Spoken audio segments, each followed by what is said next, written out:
It's time for Around the Ozarks Wake Up Weather, sponsored by John's Heating and Air, Command Family Medicine, and Taylor Grubaugh Chevrolet. Here's your host, meteorologist Abby Dyer.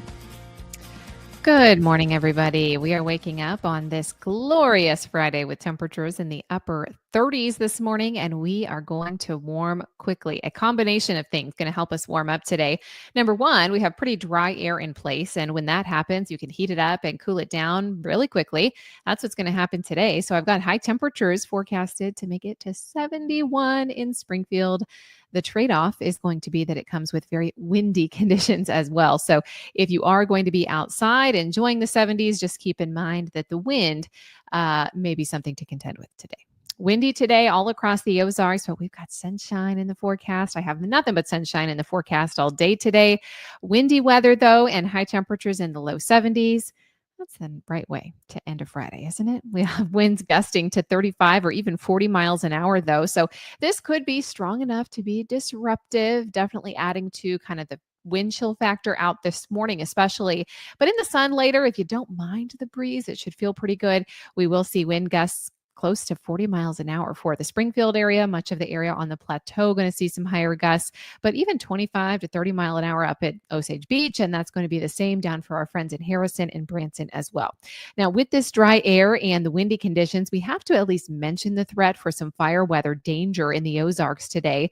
Significant fire weather conditions. So it's not the day to burn any burn piles. If you've been waiting to make that happen, choose a different day. It's not going to be a good one for that today. Outside burning discouraged, except by, of course, experienced fire professionals. So avoid activities that cause open flames or sparks. Properly discard of cigarettes. Avoid parking on dry grass, and check trailers and chains for any dragging that may occur, because that can spark a fire and then it gets out of control very quickly. We'll want to help our first responders out today by just not doing any of that.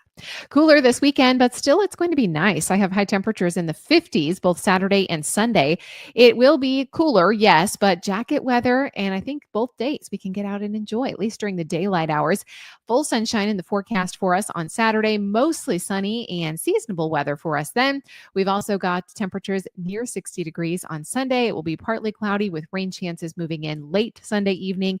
Looks like just some showers for us on Sunday evening, but I've got another chance for showers and maybe some thunderstorms in the forecast by Tuesday, with maybe the chance for severe weather. That's the next system that I'm watching that should arrive early next week. In fact, already parts of the National Weather Service kind of outlining areas from Texas back through portions of northern Louisiana, southern Arkansas, down into Mississippi and Alabama with this threat for severe weather. Severe weather potential will be south of the area in those states that I just mentioned. However, it'll be possible in the Ozarks and southeastern Kansas on Tuesday. So just kind of stay tuned. If you know of anything that you have going on next week on Tuesday, early March, you'll want to just pay close attention to this forecast, because we could have some severe thunderstorms that do break out on that day.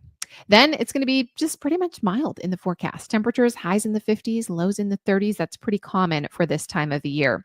Around the country, there's a lot making headlines as we head into the weekend. Very active start to the weekend for our friends up in the Northeast. Tonight into Saturday, they are expecting another round of moderate to heavy snowfall. There's also an elevated risk of fire weather for parts of the northern and central plains. That does not exclude us here in the Ozarks. Of course, we've got that high fire danger today. And then I think a lot of folks are going to be watching that potential for severe weather that I just mentioned for early next week, the Tuesday, Wednesday timeframe, with the potential for some severe storms and some tornadic activity. TBD on that. I'll be watching that through the weekend and have an update for you on Monday morning on the severe weather chances for Tuesday. All right, it's time for the Around the Ozarks Wake Up Weather Brain Twister trivia question for the day. And the question that I left you with yesterday was true or false. Whiteout conditions can make you feel sick. Do you think that is true or false? Well, it might not seem like it, but it's actually A, true. And this is particularly true if you are susceptible to motion sickness. The lack of a visual reference point in a whiteout can confuse your brain's sense of orientation, leading to symptoms like dizziness, nausea, and headaches, almost like motion sickness or ski sickness that some folks do experience while skiing. So whiteout conditions cause this like sensory mismatch. Basically, your eyes aren't receiving clear information about your surroundings, and that conflicts with the signals from your inner ear, which can cause discomfort, motion sickness, dizziness, and all of those things. So I don't think whiteout conditions are a concern for us here in the Ozarks, thankfully, in our forecast. However, if you're ever in one of these situations, it's important to find shelter. Close your eyes, get to a protected area if you can to rest and regain your bearings. Of course, try and stay calm and limit your movement. Just try and sit still, get to a place where you can't see the windows. Hopefully, you're not in a car if you are susceptible to that. All right, here's the quiz question that I'll leave you with and have the answer for on Monday morning. What tool measures atmospheric pressure? No Googling on this one, okay? All right, here are the options. A, thermometer. B, barometer. C, hygrometer. Or D, anemometer. Do you remember this one? What tool measures atmospheric pressure? You can let me know your guess. That's at aroundtheozarks.com. I hope everyone has a fantastic weekend, and I hope that the wind dies down for us enough this afternoon to just feel the 70s again. That'll be fantastic.